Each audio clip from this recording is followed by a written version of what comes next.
తెలంగాణ ఆవిర్భావ దినోత్సవ శుభాకాంక్షలు. ఎన్నో సంవత్సరాలు సుదీర్ఘ పోరాటం తర్వాత దరిదాపు 68 సంవత్సరాల పోరాటంతో తెలంగాణ ప్రజల ఆకాంక్షల్ని ఆశయాలని ప్రతిబింబిస్తూ చిన్న రాష్ట్రాలే ఆర్థిక అభివృద్ధికి మేలని, తెలంగాణ ఆంధ్రప్రదేశ్ రెండు అన్నదమ్ముల్లాగా ఒక కుటుంబం విడిపోయి ఎవరి ఆస్తిని వాళ్ళు పంచుకొని ఎక్కడ ఉన్నా ఆనందంగా సుఖంగా సౌహార్దతంతో బతుకుదామనే ఆశతో మనం విడిపోయిన మనం ఎవరి రాష్ట్రాన్ని వారు అభివృద్ధి చేసుకోవాల్సిన అవసరం ఉంది. అవసరమైన సమయాల్లో కలిసిమెలిసి తెలుగు జాతి గౌరవాన్ని ముందుకు తీసుకువెళ్లవలసినటువంటి అవసరం ఉంది.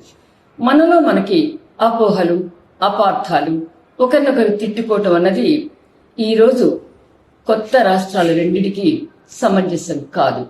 ముఖ్యంగా తెలంగాణ రాష్ట్రాన్ని సాధించాం, అన్ని రంగాల అభివృద్ధి చెందుతూ ధనిక రాష్ట్రంగా తెలంగాణను నిలబెట్టుకున్నాం. కానీ పాలకుల నిర్లక్ష్యంతో ఏ ఆశయాల కోసమైతే, ఏ ఆదర్శాల కోసమైతే తెలంగాణను సాధించుకున్నామో అని నిజ జీవితంలో మనకు కనిపించలేదు.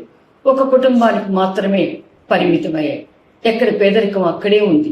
ధనిక రాష్ట్రం అయినప్పటికీ కూడా ప్రాంతాల వారిగా అసమానతలు, ప్రజల వారీగా వర్గాల వారిగా అసమానతలు, కేవలం ప్రభుత్వం కేంద్రీకరణ, ప్రజలని నిర్లక్ష్యం చేయటం, దుబారా వ్యయాన్ని చేయటం, ఉద్యోగ భృతిని కల్పించలేకపోవటం, నీటి సమస్యని పరిష్కరించలేకపోవటం, ప్రజల ఆత్మగౌరవాన్ని ఒక కుటుంబం కాళ్ల కింద బానిసత్వంగా పడవేయటం ఈ రోజు మరలా ఒక స్వాతంత్ర్యం గురించి ఆలోచించుకోవాల్సిన అవసరం వచ్చింది.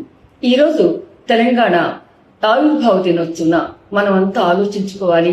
తెలంగాణలో ఉన్న శక్తులన్నింటినీ పునరేకీకరణ చేసి అందరం ఒక్క తాటి మీద తెలంగాణ గౌరవాన్ని, తెలంగాణ యొక్క స్థిరత్వాన్ని, తెలంగాణ సంప్రదాయాలని, తెలంగాణ భావాలని ముందుకు తీసుకెళ్తూ తెలంగాణ జాతిని ప్రపంచ దేశాల్లోనే మహోన్నతమైన జాతిగా నిలబెట్టవలసినటువంటి అవసరం మనకుంది.